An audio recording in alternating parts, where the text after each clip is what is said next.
but we're gonna, Yeah. Good evening. I'll try not to pass out during this first. I'm calling to order Revive the water. Midcoast Community Council meeting for October 1st, 2013. The council is hosting with the League of Women Voters the Candidate Forum from the Midcoast Community Council. And allow me to introduce Karen. And Karen, you may take it away. Oh, okay. Thank you so much. My name is Karen Bertrand, and I'll be your moderator for this evening. I am a member of the League of Women Voters, North and Central San Mateo County. The League of Women Voters is a nonpartisan political organization open to both men and women of voting age. Our purpose is to encourage the informed and active participation of citizens in government and to increase understanding of major public policy issues through education and advocacy. We'd like to thank the Midcoast Community Council for sponsoring tonight's event and thank the candidates for coming. I'd like to cover a few announcements briefly and review the rules for those of you who have not been to any of our forums before. I would ask that you silence or turn off cell phones so that the candidates are not interrupted while they're speaking. And at this point, I guess I would like to introduce the candidates for you. Before we started the event this evening, we drew lots to see who would speak first. But we do have a special announcement before we start the actual Q&A this evening. So at this point, I would like to introduce Claude Wendell. Thank you. Good evening, everyone. My name is Claude Wendell. First, I want to thank Laura Stein for giving me the opportunity to make this brief message. Unfortunately, after much of self-deliberation, I've decided that this is not the right time for me to run for a seat on the council.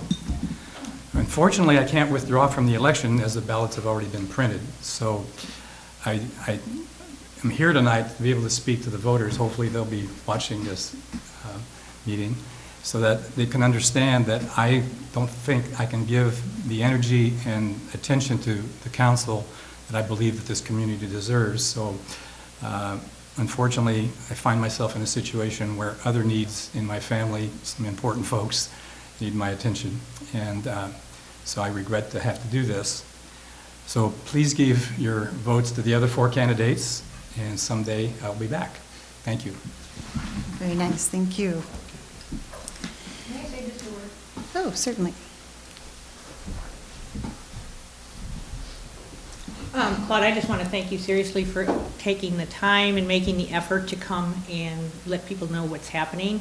It's not unusual when this happens. People are embarrassed and they just sort of disappear into the night and you never hear from them again. So I think both myself and the community appreciate your making this announcement. Thank you. So since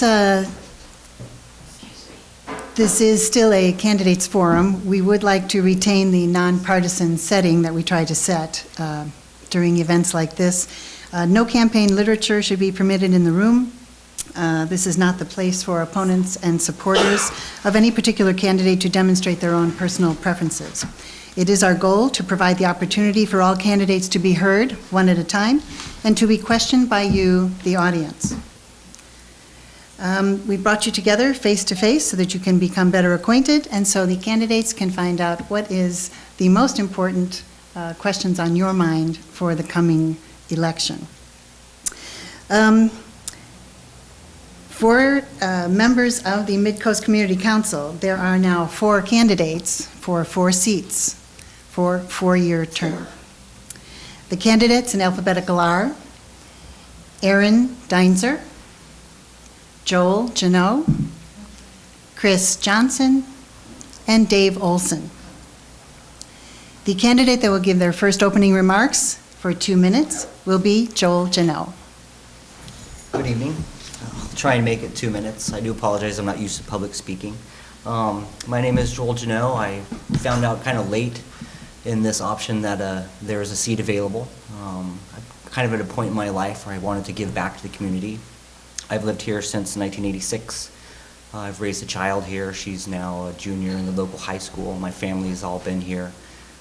I've been working exclusively on the coast side for the last 10 years, so living in Moss Beach and working in Princeton, I don't travel very far outside of this particular area. There's been some other personal things in my life. My daughter was struck on Highway 1 a couple years ago trying to cross the highway to get to the bus, to take the bus to school. Things like that and my time here on the coast has made me want to participate a little bit more. You know, there's a lot of friends of mine who have children on the coast. There's a lot of new families I'm seeing on the coast. And I think it would be a good idea.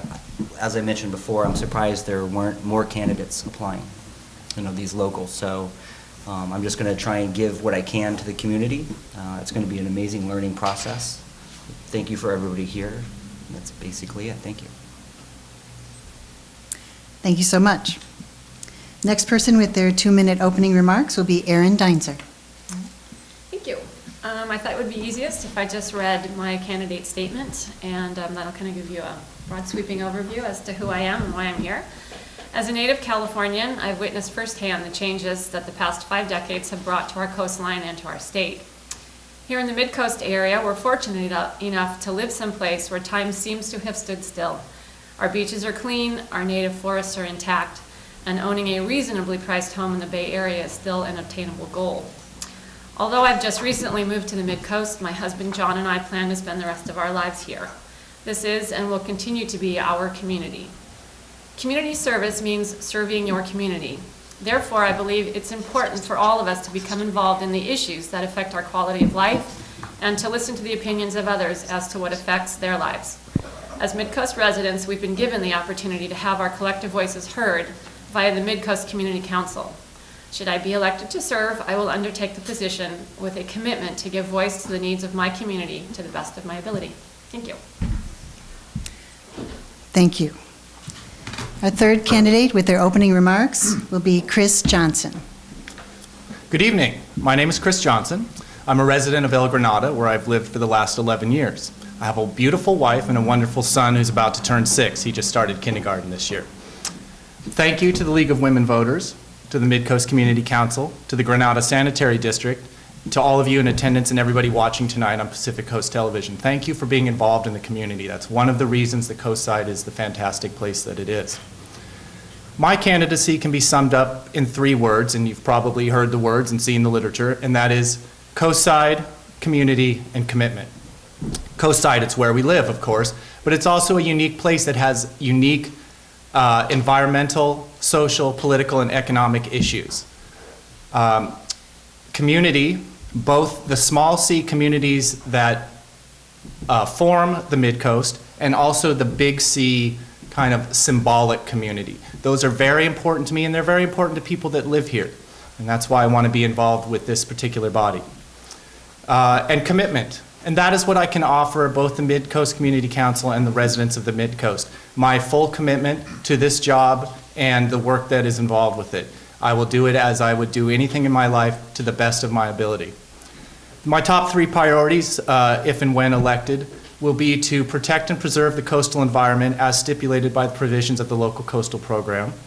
Another priority for me will be to increase recreational, occupational, and educational opportunities for both Midcoasters, residents who live here, and visitors to the Midcoast.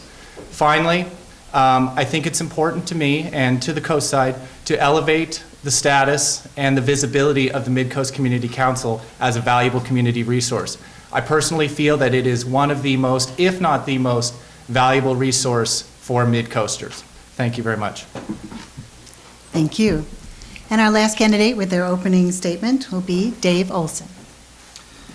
Welcome, and thanks for coming this evening, and thanks to those watching on video, as well, of course, to the League of Women Voters for hosting this. My name is Dave Olson. I've been attending Midcoast Community Council meetings for the past year now. I originally got involved because I was interested in some of the Coastal Trail Committee meetings that were being held by a subcommittee. And since I've been attending these meetings, I've become much more interested in the broader issues that the Midcoast Community Council deals with and how important a function it serves for the community. Sometimes not well attended by the community it serves, but nonetheless very important. And I believe that the Midcoast needs a local voice for our local issues and based on our unique and local needs. The recent example of the tax sale to Moss Beach Park and the huge community attendance of the Midcoast Community Council where people spoke out on their concerns is an example of the kind of forum that the Midcoast Community Council can serve. Had things not gone as smoothly as they did, thanks to Supervisor Horsley, I'm sure the Midcoast Community Council would have been working very hard to help solve that issue with the county. And certainly, if I had been a member of the Community Council, I would have been working for that end. I think we do need more recreational facilities and activities, mostly for the children on the coast. We have very few of those other than the schools. And I think we need to keep what we have and expand them. I also am very interested personally in open space and coastal access issues, something that I've become even more interested in as a result of the Midcoast Community Council activities, and I want to continue that. We definitely have a lot of access issues, and we need to improve those. Thank you. So the candidates are aware that the question and answer period will start now. The questions will come from the audience, and they will have 1 minute each to answer the questions. Even if a question was directed to one candidate, all candidates will be allowed to address the question. I would like to introduce our timekeeper tonight, Robin Berry. She has our wonderful high-tech signs that let the candidates know when they have 1 minute, 30 seconds left, and when they need to wrap up, when they see the stop sign. We also have an usher here with us tonight who's been gathering your cards, Gail Hart, also from our League of Women Voters. I do appreciate all the questions, and so far things seem to be legible, so I can pretty much get through them. Thank you very much. Let's see. Oh, if you do need more pencil and paper, or if you have a card ready to be picked up, just raise your hand, and Gail will come by and pick that up for you. Okay, so we will start with the questions and answers. Again, you have 1 minute to answer, and I will vary who starts on each round so that it'll not be monotonous for everyone here. So we've gotten some questions that are general and some questions that are very specific. I think I'd like to start with something general to start things moving. Someone has asked, what issues would you prioritize for the MCC in the next 4 years? And along those same lines, someone else is asking, what are your top 3 issues for the coast side and why? So for this first question, we'll start with Chris Johnson. Okay. So for the first part of that question, what are the issues that I would prioritize for the MCC? Well, without wanting to sound too much like a politician, I want to say that one of the roles of the MCC is to listen to the community and hear what their issues are. So therefore, yes, I have issues that are important to me and priorities that I've spoken to and will speak to again that I'm bringing forth with me. But if elected to this council, I am going to be doing a lot of outreach to the community. I want to hear what the community has to say. I want to hear what are the important issues for them. I think that's an important role of the MCC. It's stated in the bylaws, and that is one of the functions of this organization. As far as my personal priorities, I mentioned those in the opening statements, and those are to protect and preserve the coastal environment. I love the open space. I love the ocean, and that's probably a main reason why we all live here, and everybody in this room and everybody in this community would be very sad to see our wonderful environment degraded. I will speak to the other issues later. Okay. Thank you, Chris. Next person for this question will be Joel. I think that I'm going to have to echo Chris a little bit. I think that what would be nice is a little bit of community outreach. Like I said, I came into this a little bit late, finding out that things were open. I've been on the coast for a long time. I think that if we were to look at the age groups demographically, there's a lot of people who have no idea that the MCC exists and the MCC is here to do such a benefit to the coast side. So if there's a little bit more outreach and education, then we can get a little bit more input from all the residents themselves as far as, how we're going to better have a little bit more recreation, some balanced growth, good inputs. My top three, I mentioned, one of them I would like to see a little bit safer walkways and roadways for the children. It's appalling that there's no school buses, but maybe we could do something to address that in a different way. And then there will be growth, but just making sure that it's still community serving, it's balanced, and it's not out of scale. Thank you. Thank you. The next person for this question will be Dave. Well, looks like we're all echoing. The open space issues and coastal access issues are definitely one of my top priorities. Recreational activities, parks, community facilities are another priority. And I do, fundamentally, I want to keep this a livable and diverse community.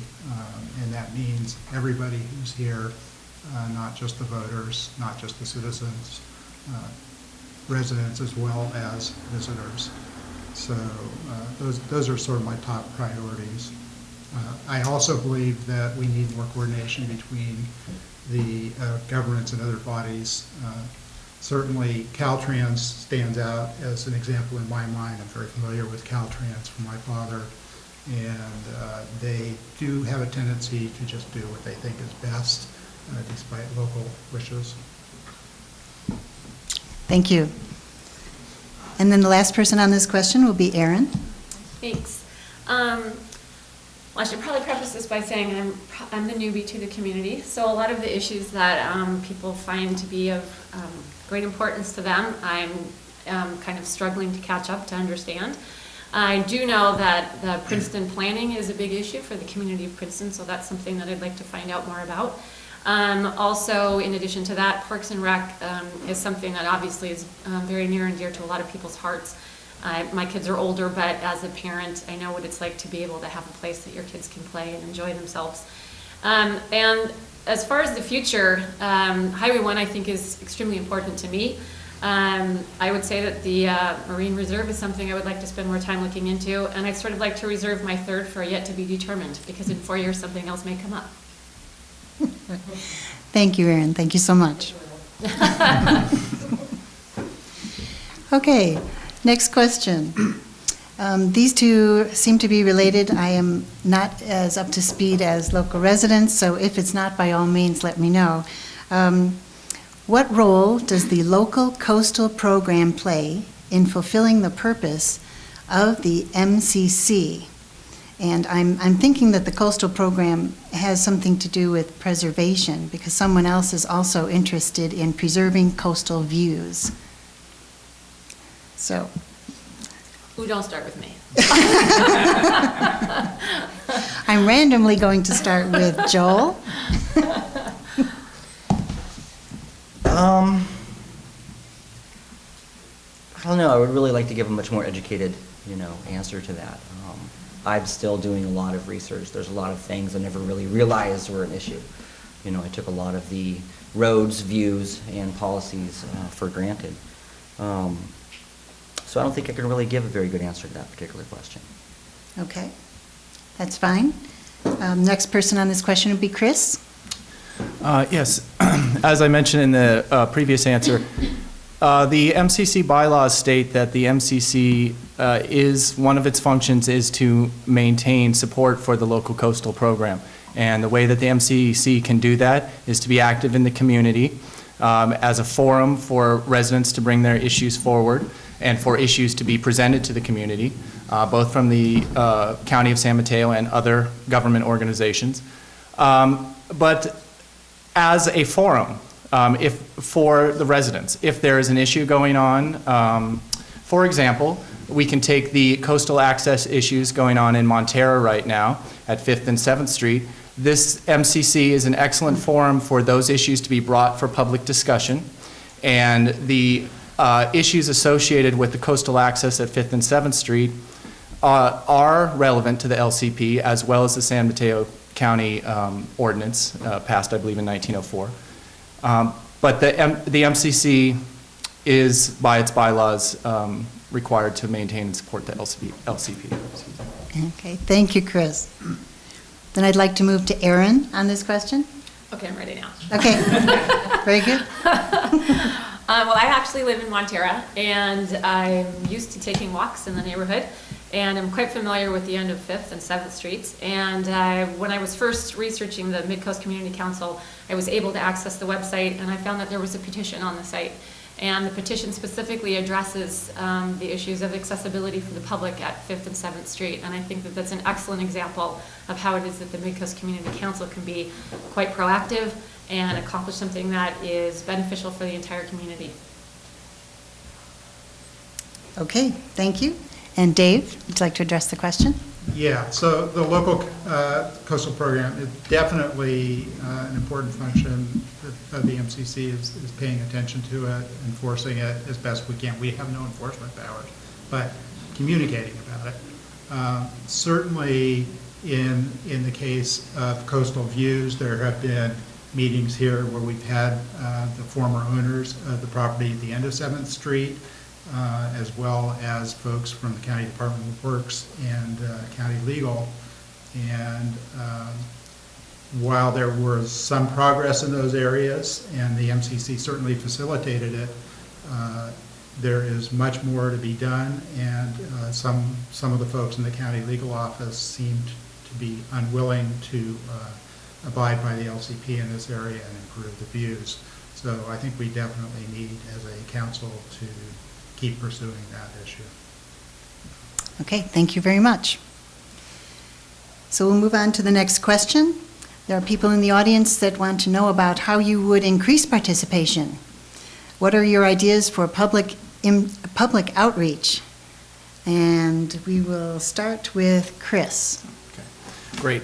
Public outreach is something I feel very strongly about. I mean, we all live here, right? So community, as I mentioned, is very important to me.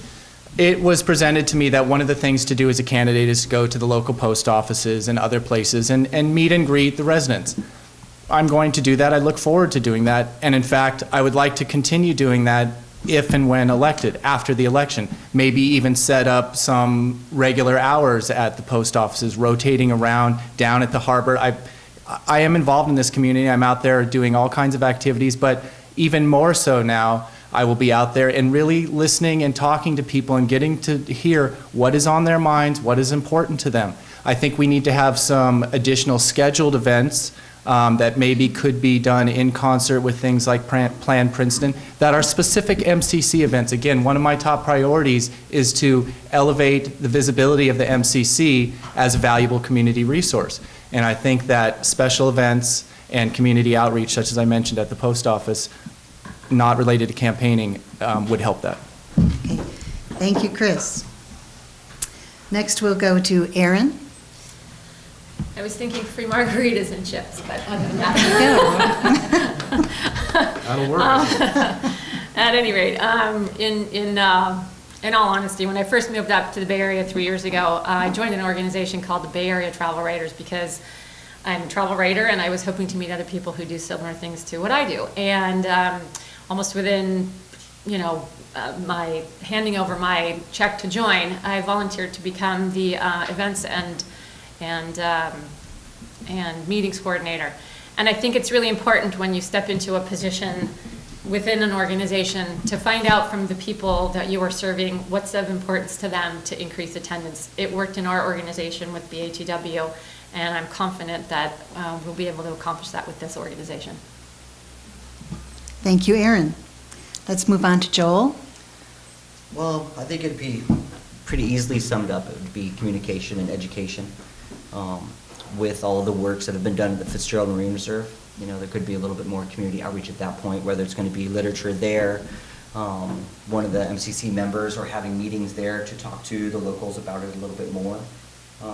Could be education as far as meeting with the school groups, meeting with classes, talking to them about the issues that are not only important to their parents, but important to them. Forums like the Plan Princeton, I was really impressed with how well that went. That seemed to go very well. Everybody seemed to be able to get their point across, and they felt like they were heard. So that was a great step, communication and education. Thank you, Joel. And the last person on this question would be Dave. As far as getting more participation, I think I would continue pointing people at the Midcoast Community Council webpage. It's a very valuable resource. As I talk to people in the community, I'll let them know I'm on the council, let them know the kinds of issues we deal with, ask if they have issues, either local or more widely spread through the community. I think might also take a little more advantage of some of the local blogs that are, people are looking at. It's sort of a self-repeating community, but it is a step to get more involvement. Okay, thank you so much. So now we have a few questions on the GSD versus a CSD. I trust you all know what this means. Some of the finer points in the questions that have come to the moderator are, do you support the GSD becoming a CSD in order to have local control over community parks? Could you please state why or why not? And for this, we'll start first with Erin. Okay. In all fairness, somebody's going to have to explain what those are to me. Okay. With the person who asked the question. I was just going to say, is there someone from the audience who could tell us the difference between, or Laura, would you be able to tell us the difference between a GSD and a? This gentleman is on the Granada Sanitary District, so I will let him explain. Okay, and that's the building we're in today, right? The Okay. GSD building. He's prepared. GSD is a special district, the Granada Sanitary District, which provides for wastewater collection and treatment and solid waste pickup. And a CSD is a community services district, which is, the GSD is a sanitary district, a CSD is a community services district, which can do a lot more things besides just the two sanitary district functions. And so the idea is for GSD to become a CSD in order to add Parks and Rec Authority. What area does it serve? GSD serves from Frenchman's Creek through basically up to the airport. So the north end of Half Moon Bay,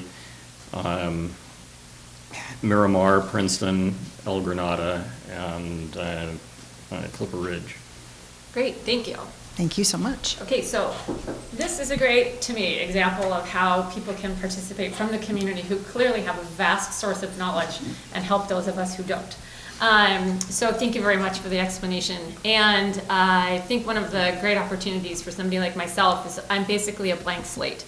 So I have the opportunity to research some of these issues, to get to know people who have intimate knowledge of what they're all about, and to help, form an opinion that we can basically present to the County Board of Supervisors and or, bring up other issues that may not have even been considered. So thank you once again for clarifying. Thank you, Erin. Dave, question to you. Yeah, I am absolutely in favor of Granada Sanitary District becoming a community services district and taking on park powers. I'm not in the GSD service area, but I did write a letter to MWSD on a similar issue, supporting MWSD going to LAFCO and asking for park powers, which they can do as a water district.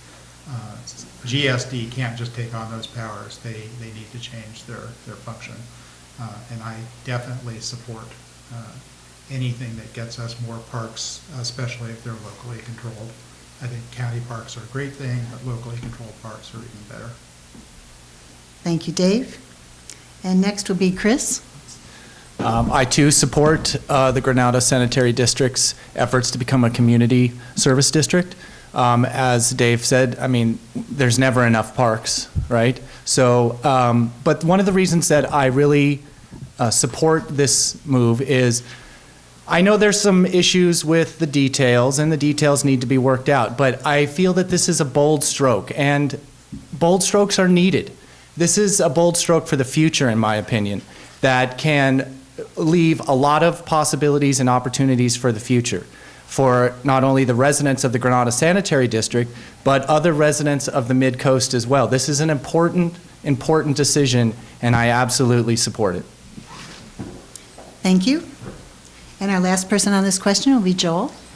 Well, being in Moss Beach, I'm not exactly part of that either, but as far as the GSD goes.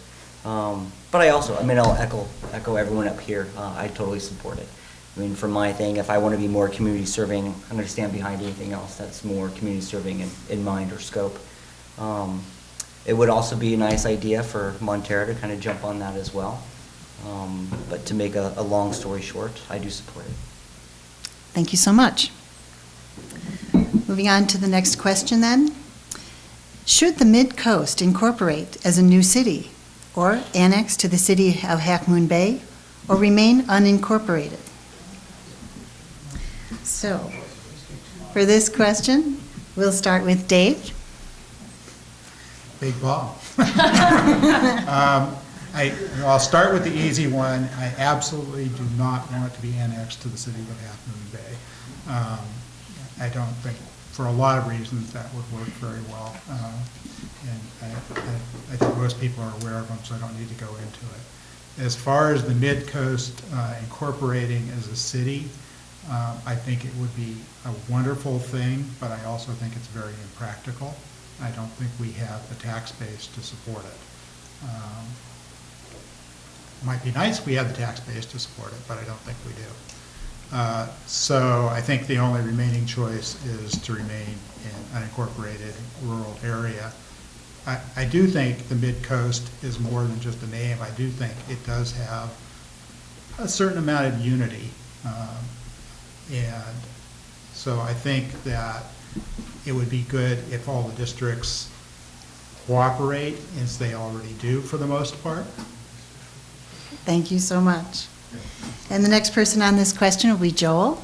I don't think I know that much about the ramifications of each one of the options, but I can tell you, my initial guess would be I'm perfectly happy with the way things are now. I don't think there's any reason to be annexed into Half Moon Bay. I don't really think that we need to become a large smear similar to like a Pacifica that goes from one end to the other. I kind of like the way the communities are based now. There's a lot of communication, and hopefully there's going to be more cooperation between the communities, but I'm perfectly happy with the way things are. All right, thank you. We'll move on to Erin. I would echo that sentiment. I would have no desire whatsoever to be annexed to Half Moon Bay, and I like the concept of being autonomous. I wouldn't go so far as saying keep the Midcoast weird, kind of like Austin, but I like the way things stand. Okay, thank you. And we'll wrap up with Chris. Yes, as the other candidates have said, the low-hanging fruit, absolutely not. My personal feelings are that no, the Midcoast should not be annexed to Half Moon Bay. They've shown that they've got problems down there, and we don't want to be part of that. I mean, we have our own unique issues, and I also don't think that incorporating the entire Midcoast as a single entity, as Dave meant, I don't think that that's practical. I think that the individual communities have pride in their individual communities, and that though there is a continuity among the communities, each community is a little bit different and has its own distinct character, and I think the residents are proud of that. And I don't think that a universal incorporation of the entire Midcoast is a good idea. It's not one that I would support. But having said that, again, I think it's critical to hear what the Midcoasters are saying. And my feeling, my sentiment from talking to people in the last couple of months is that, no, that the people are proud of their individual communities. We want to work together, but not as a single incorporated entity. Thank you. And the next person on this question would be, Unless it's you. sorry, would be Joel. We're starting over. Go We've ahead, already Joe. gone through the four of us. Oh, I'm sorry. That's okay. Oh, I'm sorry. Okay. Moving on to the next question then. We have several that are highly specific. So let me start with this one. What ideas might you have for safe crossing on Highway 1 for pedestrians and bicycles? And this time we'll start with Joel. Highway 1's kind of a long stretch, so, This is you true. know, I guess, first of all, better lighting, would be nice. At least pedestrian crossing advisory signs would be nice. at least to alert the drivers that there are pedestrians crossing. It would be nice to see a crosswalk or two, something perhaps in Moss Beach, something perhaps in Montera. I mean, coming with that, I mean, I know there's going to be a lot of traffic issues based on, the stop signs and signals and things like that. But I think better lighting and actual crossing would be a fantastic idea. Thank you. And next, Chris. Well, one of the issues with crossings on Highway 1 is the LCP. I mean, you can't have the whole world of possibilities out there. However, if I could say the whole world of possibilities, I would point down to Santa Cruz. And if you get down towards Santa Cruz, there is a trail that runs along Highway 1. And there are several crossings of Highway 1, and those are actually underpass crossings. Now, an overpass crossing on Surfers Beach or even Moss Beach would not be good, it would not look good, and I don't think it would ever get built. However, I don't feel that crosswalks and islands in the middle are enough. It's too dangerous out there. Joel mentioned that his daughter was hit. We've had several accidents. I've got a 5-year-old, and I ride my bike all the time. It's very worrisome. In an ideal world, my vision for crossings of Highway 1 would be passages underneath Highway 1. All right, thank you, Chris. And we'll move to Dave. My own preference, because I think it's probably the only viable thing, is to put in crosswalks at several points, at least one per populated area as opposed to 0. And I think we should be using the crosswalks that have the flashing lights embedded in the roadway. Those have been used in a number of areas. I happen to know one of the people who installs them. They've been very successful in most areas. They are unfortunately not an approved crosswalk style for Caltrans, but I think we need to convince them it's the right thing to do. They're relatively inexpensive, they're effective, and I think that underground has its own problems. Palo Alto, where I used to live, had underground crossings. They were closed for various reasons. They have certain problems with people lurking. So I think, and overhead I don't think is viable. So flashing light crosswalks, no signals. All right, thank you so much. And we'll move on to the next question. This again is very specific.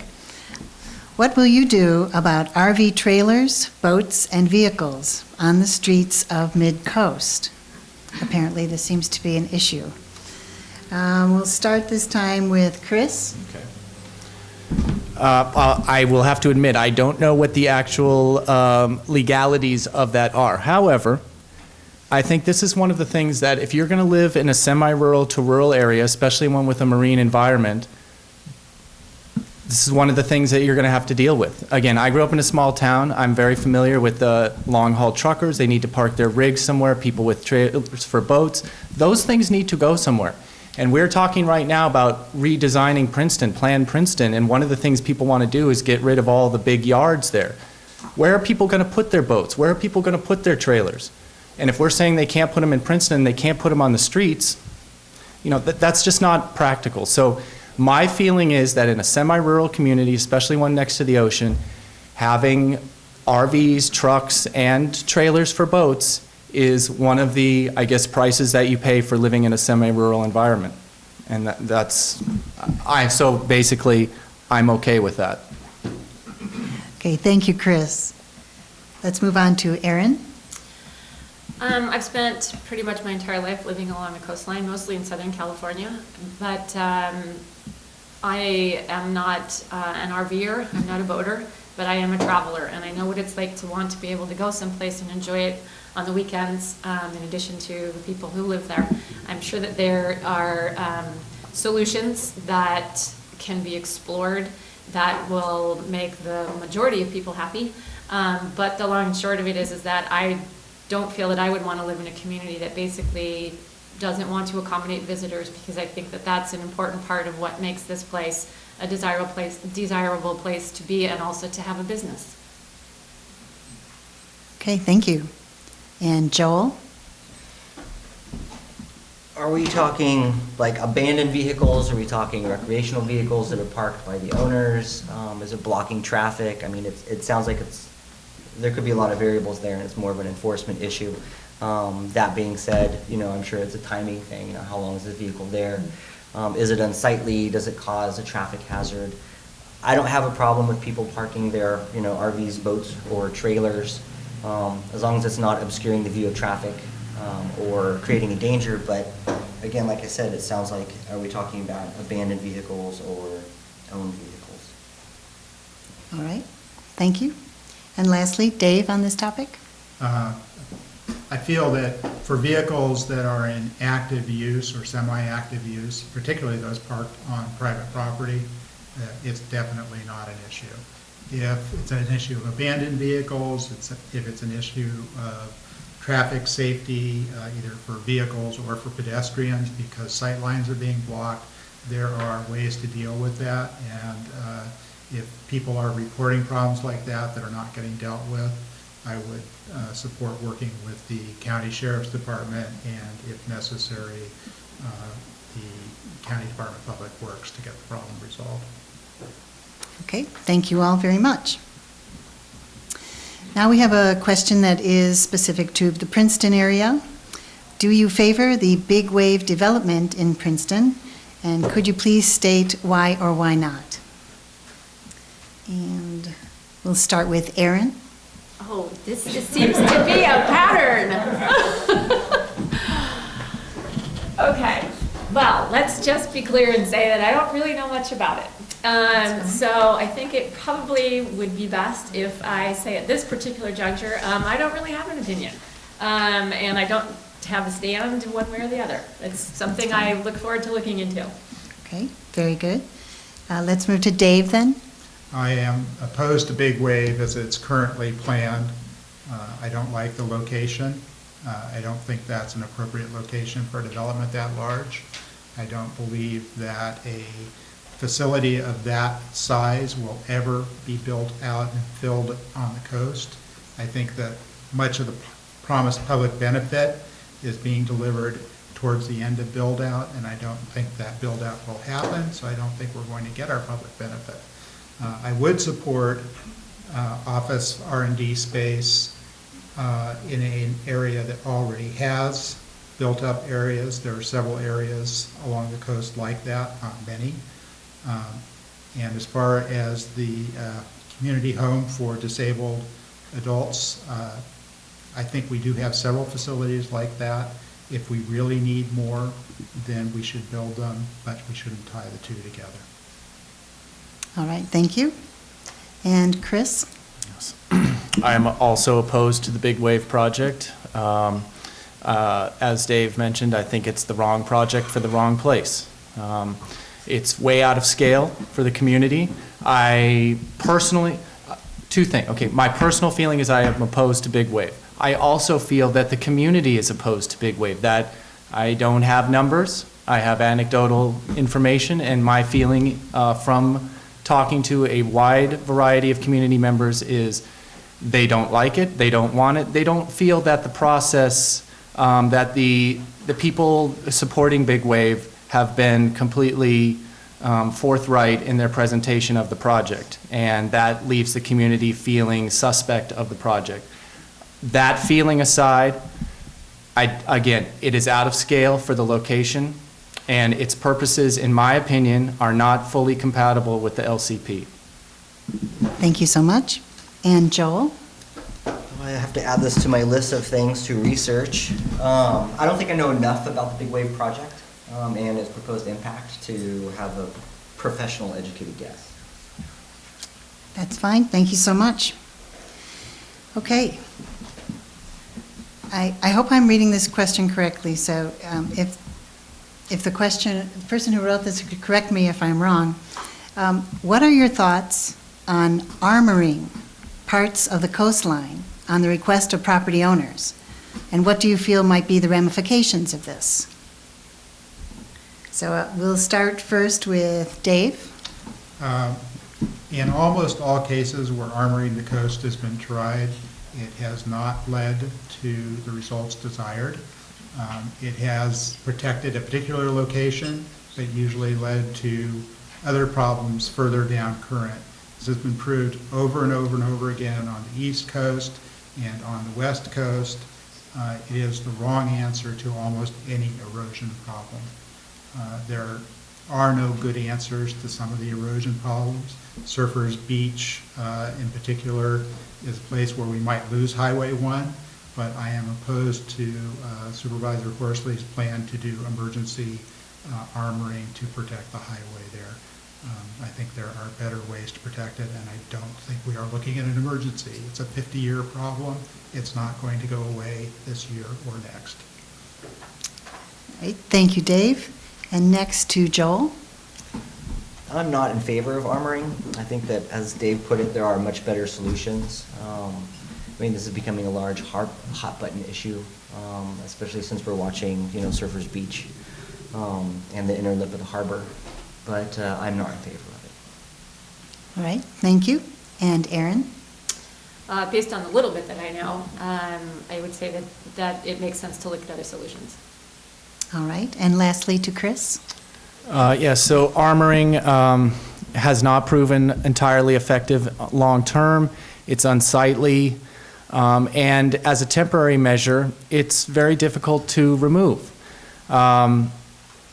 As other candidates have said, I think there are better alternatives, specifically beach nourishment with dredged materials from the harbor would be a good start. And I know the MCC has written letters in support of that to the Harbor Commission. I believe the Coastal Commission as well. I support the MCC's position on using dredged materials for beach nourishment.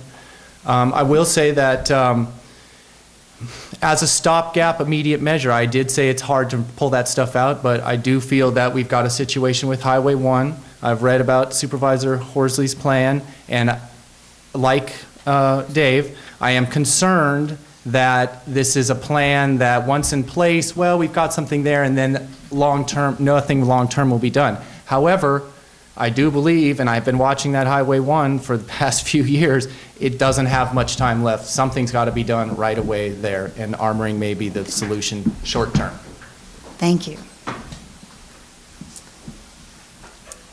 Okay, now a question regarding Half Moon Bay. Do you support protecting the viability of Half Moon Bay Airport, or would you want it further restricted or even closed? And the first person that will have speak to this topic will be Joel. I don't think we should restrict the Half Moon Bay Airport. I don't think that the airport should be closed. All right, thank you. And Chris? Yeah, I don't feel that any further restrictions are needed. When I moved to El Granada, we had to sign a document that said, here, you're in the flight plan area for the El Granada, or for the Half Moon Bay Airport. So I knew that coming in. We have planes fly over our house all the time. As long as the airport does not expand its access and extend the runway or allow larger planes or more volume of planes, I think it's fine as is. Because those planes that are flying over are small, light planes. The volume is not that much. And actually, you know what? I think that the Half Moon Bay Airport is a picturesque part of the coast side. The 3-0 Cafe, I love going there and sitting on the picnic tables out back next to a community airport that has a chain link fence, and there's the airport, as opposed to the 3 miles of security you have to go through at any other airport. I think it's a nice part of the coast side, and I would be opposed to closing it for sure. Thank you, Chris. And then we will go to Dave.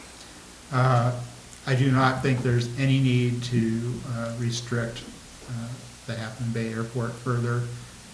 Furthermore, given FAA regulations, there's not a whole lot you can do. That said, if people are seeing a problem that is a pattern of problems, or particularly a pattern of violations, I would certainly work with the county. The county, as the operator of the airport, certainly has some input on what's happening there, and I definitely don't think it should be closed. Thank you so much. And lastly on this topic, to Aaron. I'd also have to say that I enjoy having it there. When I come home from work every day from Fremont, and I hit the airport section, I kind of go, whew, because all of a sudden it just becomes this sort of wide open space, and it has this sort of Andy Mayberry feel to it. I think of how many people that participate in the Dream Machines weekend that come from all over, and it kind of, I don't know, it harks back to an era that I think is important to remember and kind of embrace in its way. So, long answer to a short question, I don't think that it should be closed down, and if there are restrictions for very specific purposes, it seems like that is something that should be looked at individually. Thank you. Thank you all. Some of the next questions are moving on to some broader topics. We have questions relating specifically to the MCC and your particular function in this organization. So let's start with one that is a little more broad by telling us, what have you done in a leadership or personal context to bring protection to natural resources and the environment? And we will start this round with Dave. On a personal basis, I have done trail maintenance, both with GGNRA, CNPS, California Native Plant Society. Personally, I take a pair of clippers and a saw when I go hiking, and I do a lot of poison oak clearing because I happen to be immune to poison oak. So that benefits a lot of people. I'm sorry, what was the rest of the question? Well, it was really speaking to any leadership roles that you've had in protecting natural resources and the environment. So in terms of leadership, I put together groups of people to do trail maintenance and things like that. So that's about as far as leadership goes in that area. All right, thank you. And Joel? As far as leadership goes, nothing official. I mean, I'm an avid backpacker, and if I'm the one who's in the front, then I guess that would mean I'm the leader of that particular group. But I mean, that's just a recreational thing, and that's both in this area. I've done some trail maintenance, but both of that has been in Beckworth, which is just west of Reno. So nothing official as far as the protection goes. I live about 2 blocks away from the Marine Reserve. I know the rangers down there very well. They know my child, and I get along with them, and it's a beautiful spot, and I love to recommend in my professional capacity for people to visit the Fitzgerald Marine Reserve. It is amazing tide pools, and we respect it, but that would be basically it. All right, thank you. And Erin? Well, I'd like to say on a personal level, I have a motto, and it's one beach, one bag. And if all of us took one bag to one beach every time that we went to that beach and picked up just a little bit of plastic trash, that would make a huge impact worldwide. So that's what I do every time I go to the beach. I take a bag with me and I pick up plastic trash. And in a leadership capacity, although this may be stepping a little bit outside of the box, I raised 2 really great kids. And right out of college, my daughter chose to go to work for the Natural Resources Defense Council. That is something I'm particularly proud of. And she worked up here in San Francisco, and I have helped her out at several of their fundraising events there. Thank you. And finally, Chris. Yes, so two kind of tacks on that. One, I am a community representative for El Granada on the San Mateo County Coastline Design Review Committee, which looks at community standards as applied to new residential structures and additions to existing structures. Some of these standards that we look at include stream setbacks, view corridors, relationship to open space, plans for vegetation on the property. And those are things that we look at, and those are things that can affect the environment. So as my role on that committee, I look at those things and I take it very seriously. The environment is very important to me. The other tact on that is leadership through example. I grow an organic garden on my property. I compost my own soil. We recycle. We don't give my son an allowance. He collects aluminum cans for his money. We drive a Prius. Those types of things are because the environment is important to us, not just the coastal environment, the global environment. Thank you. Okay. So as you look at the MCC, what can you tell us they have been very effective in doing over the past several years, and how might you improve the council? And for this question, we'll start with Chris. Well, what have they been effective in doing? The MCC, I think if you'll ask anybody, has had a bit of a checkered past. They've had highs and they've had lows. I believe that I would like to address the last couple of years. I think the council, as currently constituted, has done an excellent job of rebuilding the reputation of the MCC as a functioning body and as a forum for community issues. And so, therefore, I do believe that the MCC has been doing an excellent job as a forum for community issues. As Dave mentioned in his opening, the Moss Beach Park episode is a great example of how the MCC can and should operate in this community as a conduit between the San Mateo County and other government entities and the residents of the coast to handle issues, to facilitate issues and discussion of issues back and forth. I think they've done a really good job in the last couple of years. And again, I want to amplify the presence of what's currently happening at the MCC further. Thank you. And next we'll go to Joel. I've really only been paying attention to the MCC for maybe the last year or so, so I didn't really delve into the history, haven't been following it. I think that I was amazingly impressed with the turnout for the Moss Beach Park. I know that was a very specific cause, but for that many people to get up and pour their hearts out, and for the MCC to provide a forum for that, and then with amazingly quick resolution, I think it impressed me, it impressed the county, impressed all of the citizens. So that really stands out for me.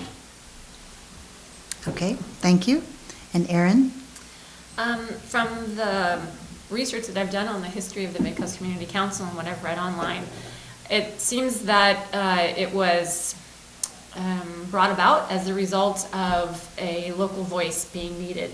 And I feel that from what I've read and from what I've come to understand from talking to people, that it has given these 4 communities the opportunity to have a voice.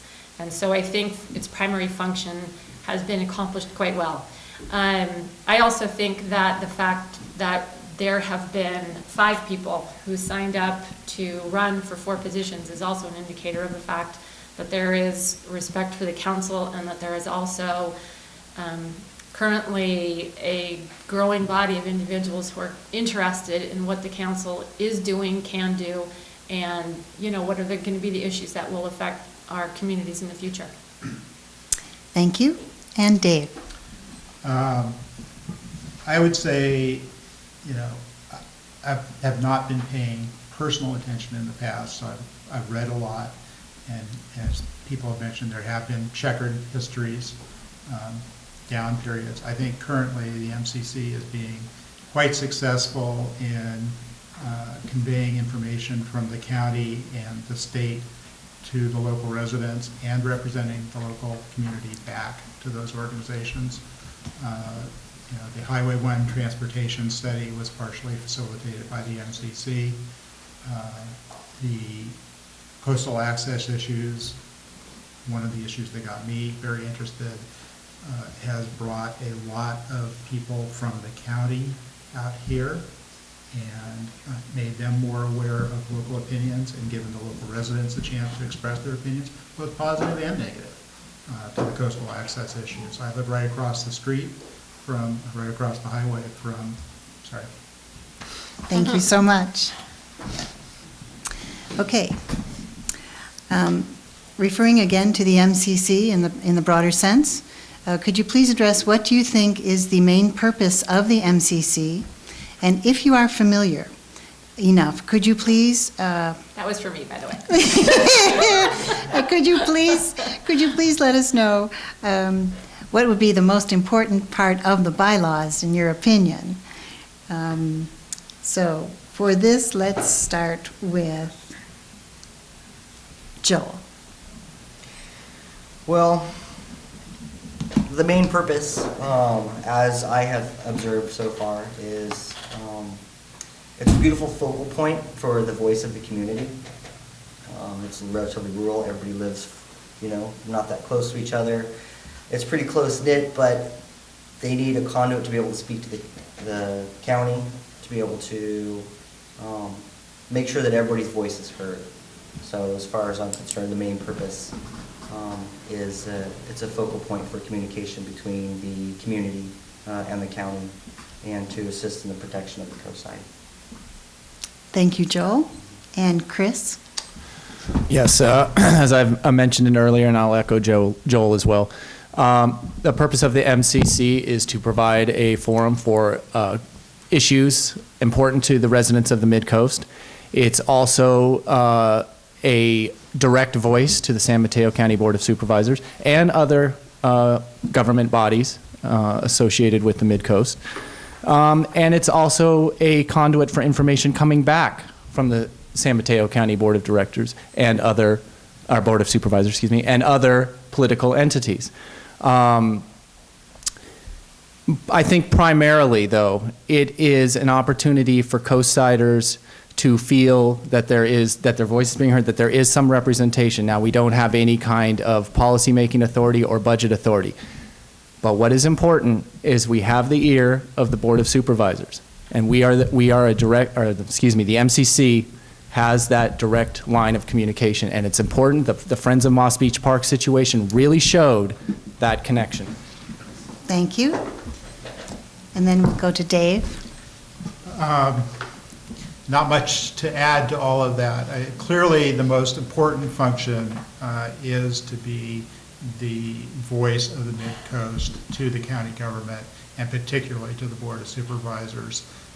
A lot of the other functions that are in the bylaws would be rather meaningless without that function. So the support of the LCP, all of those functions rely on having good relations with the county. And relations with the county can't always be good when you're asking them to do something they don't want to do. But you do need to keep it at least civil. And I think the current council has built a very good relationship with Supervisor Horsley. Horsley is very responsive, and we need to keep that kind of relationship going and work with the lower levels of the county to improve that level as well. Thank you. And Erin? As everyone else has mentioned, in my estimation, the main purpose of the Midcoast Community Council is indeed to provide a voice for the communities of the Midcoast. But I would like to say, though, that I think that there is another purpose, and that is to engage in active outreach, because I think that there are a lot of people that don't realize that the Midcoast Community Council exists, and they're unfamiliar with the fact that this is actually a viable resource for them. So I think that that is an additional purpose of the council. All right, thank you. Yes, Laura. I'll go here I'm just Yes, going to please. ask that if people would like a 5-minute break, and if you're here, I know it's not so easy to sit for so long. So just 5 minutes. We'd be back at, 7 minutes after 8. Okay, at that time, then we'd probably be ready for closing That's all right statements. with you, because you're running things right now. If you'd like to, that's fine. When we return, we can have one question, and then we'll probably go to closing remarks so that we're out at 8:30 promptly. Oh, you only have one question? No. Oh, I said if you're okay. going to break, then to manage 5 time, we'd minutes. probably only have a couple minutes, and then we'd go to closings. But certainly, if you'd like 5 minutes, let's have a 5-minute break. And the water cooler is just in Soon that to be room. empty.